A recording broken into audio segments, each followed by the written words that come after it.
जैसे ही एफआईआर दर्ज होती है सबसे पहला डर होता है अरेस्ट का। इसलिए हम तुरंत भागते हैं एंटीसिपेटरी यानी 438 की एप्लीकेशन लगाने के लिए ताकि हमें अग्रिम जमानत मिल जाए। और अगर कोई अरेस्ट हो जाता है तो 439 की एप्लीकेशन लगाते हैं ताकि हमें जल्दी से जल्दी जमानत मिल जाए। देखिए, जैसे ही अरेस्ट होते हैं एक ही फंडा होता है, बेल होनी चाहिए। अब ये बेल क्या होती है, बेल के क्या क्या कॉन्सेप्ट होते हैं, किन किन परिस्थितियों में बेल मिलती है नहीं मिलती है, और इसके पीछे सुप्रीम कोर्ट ने 2022 में क्या लैंडमार्क जजमेंट दिया है, उन सब बातों को जानेंगे आज के इस डिटेल वीडियो में। Welcome back to legal shorts. मैं हूं आपका अपना वकील एडवोकेट नमन मनोज और आप मेरे साथ देख रहे हैं लीगल शॉर्ट्स। ये वो चैनल है जो आपको जागरूक करता है हर लॉ की छोटी से बड़ी जानकारी से। चैनल को सब्सक्राइब कर दीजिए, बेल आइकन दबा दीजिए ताकि आपको इस तरह के इन्फॉर्मेटिव वीडियोस मिलते रहें। चलिए शुरू करते हैं आज का ये वीडियो।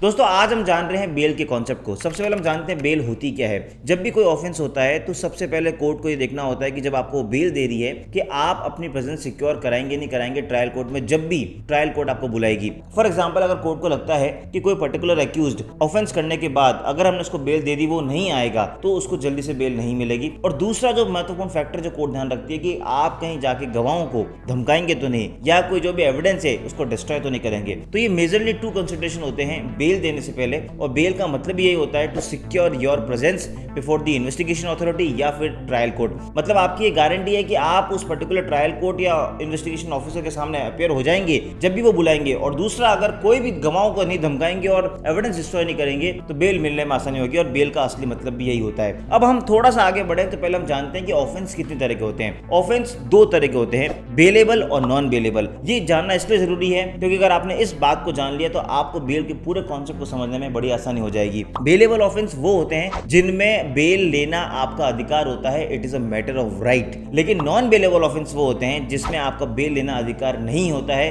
वो सिर्फ और सिर्फ माननीय जज के डिस्क्रिप्शन पर निर्भर करता है, यानी it is a matter of description. तो अब पता कैसे लगाएं कि कौन सा ऑफेंस बेलेबल है या नॉन बेलेबल है। देखिए, जैसे ही आपके ऊपर कोई ऑफेंस लगता है, आईपीसी की धारा लगती है या कोई भी पर्टिकुलर ऑफेंस लगता है, तो आप उस एक्ट के सेक्शन में जाके देखें। फॉर एग्जांपल, अगर आप आईपीसी खोलेंगे तो आपको हर सेक्शन के नीचे ये लिखा मिलेगा कि ये बेलेबल ऑफेंस है या नॉन बेलेबल ऑफेंस है। अगर बेलेबल ऑफेंस है, इसका मतलब जैसे ही आप पुलिस थाने में जाएंगे या जैसे ही आप वहां अपीयरेंस देते हैं, इमीडिएटली पुलिस आपको रिहा कर देगी जमानत पे, वो आपको गिरफ्तार नहीं कर सकती। क्योंकि जैसे मैंने आपको बोला, बेलेबल ऑफेंस मतलब it's a matter of right, आपका अधिकार है बेल लेना, कोई भी जज या कोई भी पुलिस ऑफिसर उसको लेने से मना नहीं कर सकता। लेकिन अगर आपने जब वो ऑफेंस देखा उसमें वो नॉन बेलेबल लिखा हुआ है, नॉन बेलेबल मतलब आपका अधिकार नहीं रहा, वहां सिर्फ और सिर्फ डिस्क्रिप्शन काम आता है ऑनरेबल जज का। इसलिए डिस्कशन तब यूज होता है जब हमें एप्लीकेशन लगानी पड़ती है। तो सबसे पहले हमने बात जाना कि ऑफेंस को हमें ये आइडेंटिफाई करना है कि वो बेलेबल है या नॉन बेलेबल है। बेलेबल है तो आपको चिंता करने की जरूरत नहीं है, नॉन बेलेबल है तो अब हमें एक स्टेप आगे बढ़ना पड़ेगा ये देखने के लिए कि हमें एंटीसिपेटरी लगानी है या रेगुलर। वो पता लगाने के लिए आपको ये देखना पड़ेगा कि जो बेल एप्लीकेशन है वो भी 2 तरह की होगी। एक अग्रिम जमानत,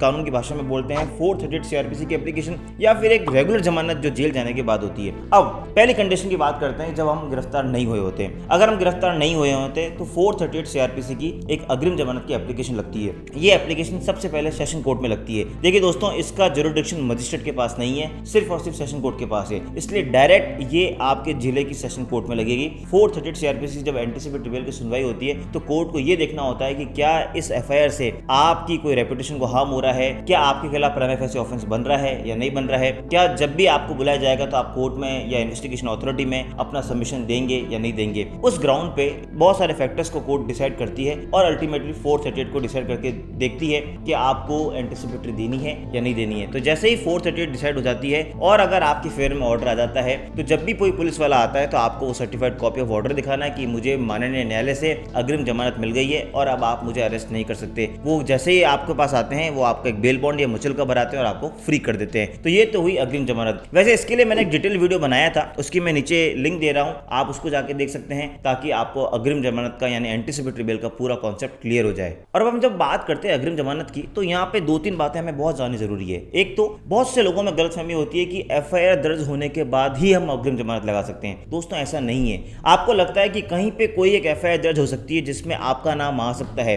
आप प्रिकॉशनरी मेजर के रूप में एंटीसिपेटरी बेल लगा सकते हैं। एफआईआर का दर्ज होना जरूरी नहीं है। हालांकि जनरली एफआईआर दर्ज होने के बाद ही हम जाते हैं, वो बात सही है, लेकिन ऐसा तभी पॉसिबल है कि बिना एफआईआर के दर्ज किए आप तुरंत प्रभाव से अपनी बेल लगा सकते हैं। अब एफआईआर कैसे मिलती है, इसके लिए आपको अपने जिले की जो मजिस्ट्रेट कोर्ट होती है, जहाँ थाना लगता है, वहां पे जाके आपको सर्टिफाइड कॉपी अप्लाई करनी है, आपको वहाँ एफआईआर की कॉपी मिल जाएगी। अगर आपको वहाँ नहीं मिल रही है तो आप आजकल बहुत सारे स्टेट्स ने अपना ऑनलाइन पोर्टल बना रखा है, वहां से भी जाके आप अपने एफआईआर को डाउनलोड कर सकते हैं। आपको सेशन कोर्ट में जाके बेल एप्लीकेशन लगानी है। तो एक तो ये बात हो गई कि एफआईआर दर्ज होने से पहले जाएं या नहीं जाएं। दूसरी बात जो सबसे इंपॉर्टेंट है, कई सालों से सुप्रीम कोर्ट में डिबेट चल रही थी कि जब एक बार एंटीसिपेटरी बेल मिल जाती है तो कब तक इफेक्टिव रहती है, कब तक लागू रहती है। Finally honourable supreme court of India ने सुशील अग्रवाल नाम के जजमेंट में एक बात बोल दी कि अगर एक बार आपको एंटीसिपेटरी बेल मिल गई तो वो till conclusion of the trial तक आपके पास रहेगी। मतलब अगर आपको एक बार अग्रिम जमानत मिल गई ना दोस्तों, तो पूरी ट्रायल जब तक चलेगी तब तक कोई आपको हाथ नहीं लगा सकता। जो ट्रायल कोर्ट का डिसीजन आएगा उस पे ही फिर अल्टीमेटली गिरफ्तारी होगी या नहीं होगी, वो बात डिपेंड करेगी। यानी गिरफ्तारी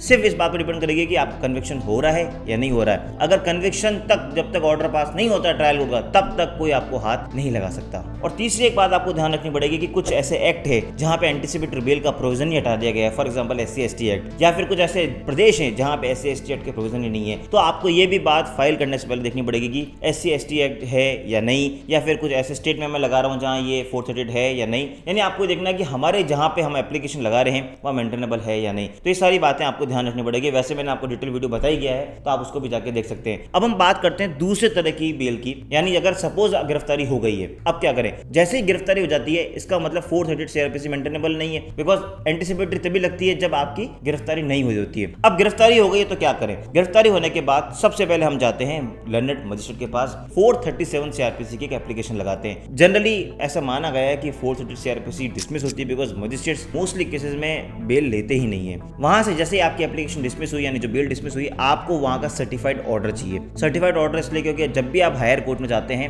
बेल लगाने के लिए आपको प्रमाणित प्रतिलिपि चाहिए होती है। आपने वहां की जो रजिस्ट्री होती है या ट्रायल कोर्ट में जो भी वहां पे एक ऑफिस है, आपने वहां से इसकी कॉपी निकाली सर्टिफाइड ऑर्डर की, और उसके बाद आपने अप्लाई कर दिया सेशन कोर्ट में। सेशन कोर्ट में जो एप्लीकेशन लगती है वो लगती है 439 CRPC में। वहां पे भी आप जब जाएंगे तो अपनी सारी बात को रखेंगे, सर्टिफाइड कॉपी ऑफ जो ऑर्डर है मजिस्ट्रेट ने पास किया, जो खारिज का ऑर्डर है वो, और साथ में आपको एफआईआर की कॉपी लगानी पड़ेगी। अगर आपके पास कोई रिलेवेंट डॉक्यूमेंट्स है तो वो भी आप पेश कर सकते हैं। जनरली ट्रायल कोर्ट में फॉर्म नंबर 3 के साथ सारे डॉक्यूमेंट को पेश किया जाता है। अब अगर ट्रायल कोर्ट ने, यानी जो सेशन कोर्ट है, वहां से बेल मिल गई तो वेल एंड गुड। अगर वहां से बेल नहीं मिल रही है तो हमें उससे हायर अप कोर्ट में जाना पड़ता है, उससे कहते हैं हाई कोर्ट। वहां पे भी 439 CRPC में एप्लीकेशन लगती है। अब बहुत सारे लोग सवाल पूछते हैं कि जब दोनों का जुरिडिक्शन है, यानी 439 में आप हाई कोर्ट भी जा सकते हो और ट्रायल कोर्ट भी, तो हाई कोर्ट क्यों जाएं। देखिए, कोई भी हाई कोर्ट के ऑनरेबल जज जब तक एंटरटेन नहीं करेंगे तब तक आप ट्रायल कोर्ट जाके नहीं आए। इसलिए हमेशा पहले ट्रायल कोर्ट में 439 लगानी चाहिए, फिर आपको हाई कोर्ट में जाना चाहिए। जब आप हाई कोर्ट में जाते हैं तो अभी कोर्ट ये देखती है कि क्या आप जब भी बुलाया जाएगा आप उस ट्रायल कोर्ट में या इन्वेस्टिगेशन ऑफिस के पास जाएंगे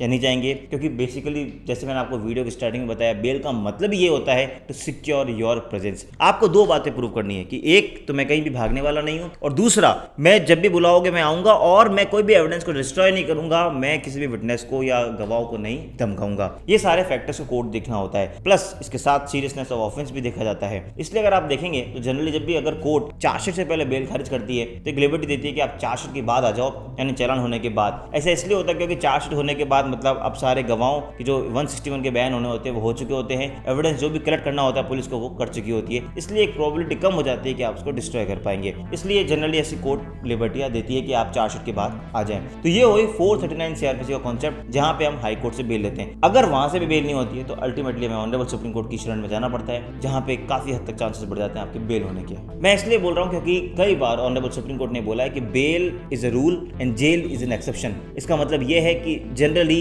ये देखा जाएगा और ये ऑनरेबल कोर्ट के द्वारा किया जाएगा कि जहां तक पॉसिबल है बेल दी जाए, अनलेस बहुत ज्यादा सीरियस ऑफेंस है या फिर आपकी प्रेजेंस सिक्योर नहीं कर सकते, एविडेंस को धमकाने का अगर डर है तो ही आपकी बेल को खारिज किया जाएगा, अदरवाइज नहीं। हालांकि ट्रेंड धीरे धीरे चेंज हो रहा है। पहले के जमाने में हमें ऐसा ध्यान आता है कि बहुत ज्यादातर बेल खारिज की जाती थी। अगर आप नीचे की कोर्ट में जाएं, ट्रायल कोर्ट या सेशन कोर्ट में या मजिस्ट्रेट की बात करें, बेलें वहां जनरली खारिज होती है और हाई कोर्ट से बेल मिलना शुरू होती है। इनफैक्ट ट्रायबल बाय जो मजिस्ट्रेट ऑफेंसेस होते हैं जिसमें मजिस्ट्रेट के पास इनफ पावर होती है बेल लेने की, वो भी वहां बेल नहीं ले पाते। अब ये जुडिशियल एक ट्रेंड बन चुका है। कई बार honourable supreme court of India ने कई डायरेक्शंस पास किए कि यस, अब आपको बेल देनी चाहिए अगर आपको इन सारी बातों पे आपको पुख्ता सबूत मिल जाए तो। अब हम बात करते हैं उस लैंडमार्क जजमेंट की जिसके लिए हमने ये वीडियो में आज हम बात कर रहे हैं, वो है Krishna Kumar versus state of Haryana 2022 supreme court. इस जजमेंट के अंदर honourable supreme court of India ने एक बात बहुत हद तक क्लियर कर दी कि जनरली ऐसा देखा गया है है कि हाई कोर्ट और ट्रायल कोर्ट जब भी कोई बेल लेती है या बेल खारिज करती है तो वहां एक टाइम पीरियड डालती है कि अब आप 3 महीने तक कोई बेल नहीं लगा सकते, आप कोई 6 महीने तक बेल नहीं लगा सकते। ऐसे बहुत सारे cases honourable supreme court of India के पास आ रहे थे। इस केस में जैसे ही ट्रायल कोर्ट से कन्विक्शन हुआ, कन्विक्शन होने के बाद जो एक्यूज था उसने एक अपील लगाई हायर कोर्ट में। जब अपील लगाई तो जैसे हम अपील लगाते हैं साथ में एक एप्लीकेशन लगाते हैं, बेल एप्लीकेशन। उसे अपील में जब एप्लीकेशन लगाते हैं उसको बोलते हैं सस्पेंशन ऑफ सेंटेंस एप्लीकेशन, यानी SOS एप्लीकेशन। देखिए, जब ड्यूरिंग द ट्रायल आपकी बात चल रही होती है तो उसे कहते हैं बेल एप्लीकेशन, लेकिन कन्विक्शन के बाद अगर जब हम लगाते हैं बेल उसे कहते हैं SOS यानी सस्पेंशन ऑफ सेंटेंस। उसमें प्रेयर ये मांगी जाती है जो 389 CRPC में लगती है कि जब तक मेरा ये यहाँ पे अपील पेंडिंग है, नीचे की ट्रायल कोर्ट ने जो मुझे कन्विक्शन दिया है उस कन्विक्शन को आप सस्पेंड करें। तो जो सस्पेंशन ऑफ एप्लीकेशन लगी थी उसमें पंजाब एंड हरियाणा हाईकोर्ट ने एक कंडीशन डाली थी कि अभी हम SOS डिसमिस कर रहे हैं, लेकिन आपको 3 साल तक अगले SOS नहीं लगानी, उसके बाद ही हम आपको सुनेंगे। पंजाब एंड हरियाणा हाईकोर्ट के इस ऑर्डर को सुप्रीम कोर्ट में चैलेंज किया गया। सुप्रीम कोर्ट ने कई सारे बेल के प्रिंसिपल्स को एनालिसिस किया और अल्टीमेटली इस कंक्लूजन पे पहुंचे कि आपको बेल या सस्पेंशन ऑफ सेंटेंस को अलाउ करना है या डिसमिस करना है वो डिपेंड करता है आपके केस टू केस मेरिट्स पे। लेकिन आप कोई भी ऐसी कंडीशन नहीं डाल सकते कि आप 3 साल तक कोई बेल नहीं लगा पाएंगे या 3 साल तक SOS यानी सस्पेंशन ऑफ सेंटेंस नहीं लगा पाएंगे। जैसा कि ऑनरेबल हाईकोर्ट ने कहा था कि आप 3 साल बाद एक SOS लगाना, तो सुप्रीम कोर्ट ने माना कि ये बिल्कुल गलत है, क्योंकि bail is a matter of right होता है कई जगह पे, और ये फंडामेंटल राइट है, राइट ऑफ लिबर्टी का।